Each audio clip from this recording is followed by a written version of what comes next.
నమస్తే welcome to our channel. భారతదేశ ఎన్నికల కమిషన్ ఓ కొత్త నిర్ణయం తీసుకోనుందా?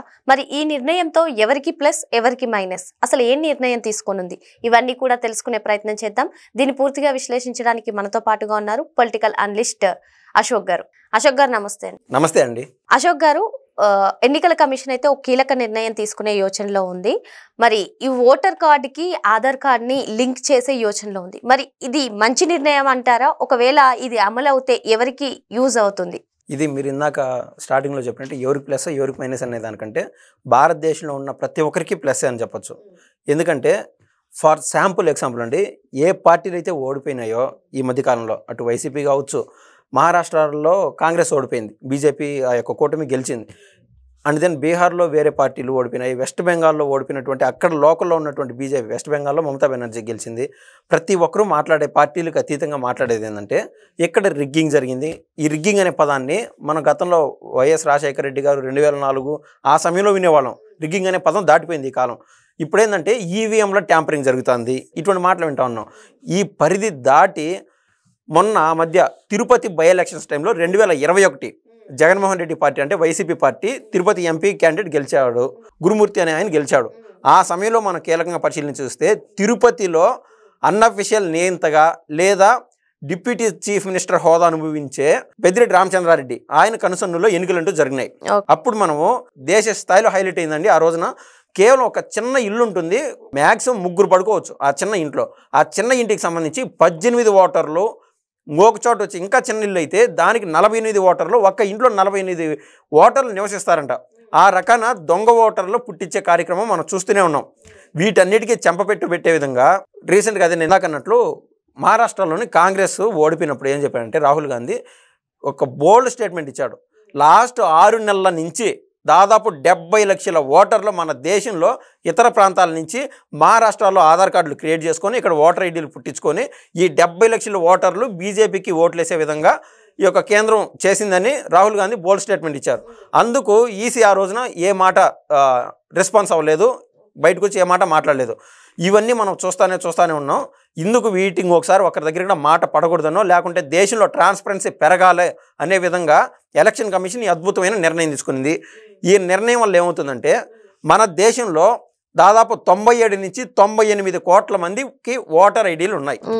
కానీ దేశం మొత్తం 141 కోట్ల ఆధార్ కార్డులు ఉన్నాయి. అంటే చిన్నపిల్లలు, టీనేజర్స్ వాళ్ళందరికీ కావచ్చు. ఈ యొక్క ఓటర్ కార్డులు అటు ఆధార్ కార్డులు అనుసంధానం చేయడం వల్ల మనం పోలింగ్ బూత్కి పోయినప్పుడు ఏమవుతుందంటే కేవలం మనం ఇప్పటి వరకు ఓటర్ కార్డు చూపించి లోపలికి వెళ్ళి ఓటు వేసేవాళ్ళం.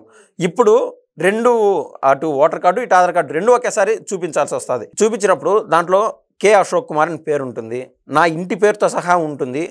ఈ దేశంలో చాలా మందికి ఉంటుంది ఆ కే అశోక్ కుమార్ ఇంటి పేరుతో సహా. కానీ ఆధార్ కార్డు అంటే యూనిక్ ఐడి నెంబర్, ఈ సీరియల్ నెంబరు మన దేశంలో కేవలం ఒక్కరికి మాత్రమే ఉంటుంది.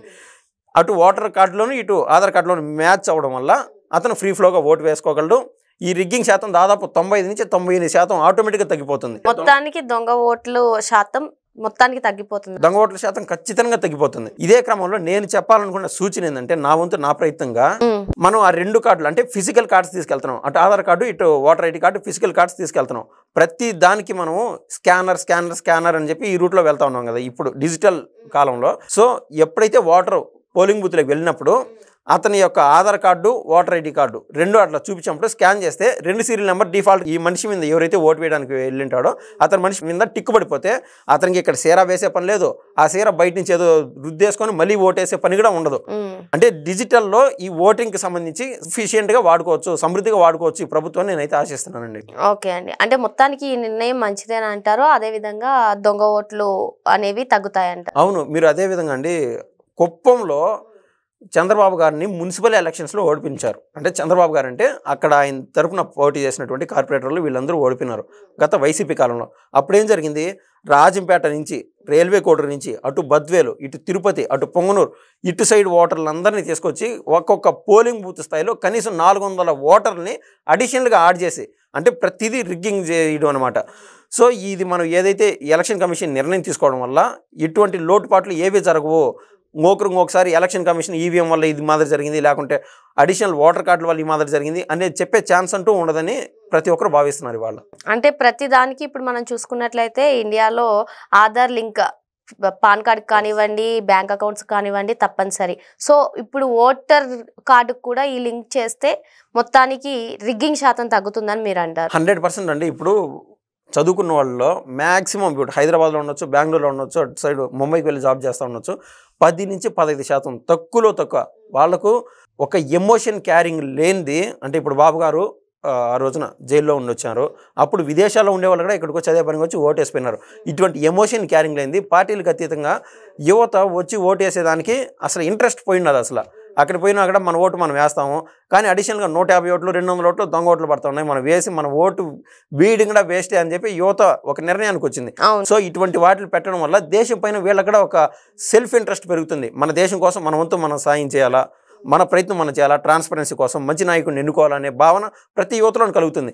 సో బై డిఫాల్ట్గా జాబ్ చేసే ఎక్కడైతే బయట ఉంటారో వాళ్ళు కూడా వచ్చి ఓటేయడానికి సెల్ఫ్ ఇంట్రెస్ట్ క్రియేట్ చేస్తుంది. ఈ నిర్ణయం సరైంది, చాలా సరైందని నేను నమ్ముతున్నానండి. మరి ఏదైతే ఎన్నికల కమిషన్ నిర్ణయం తీసుకోబోనుందో ఇది మంచి నిర్ణయం అని చెప్పి సార్ చెప్తున్నారు. థ్యాంక్స్ అండి.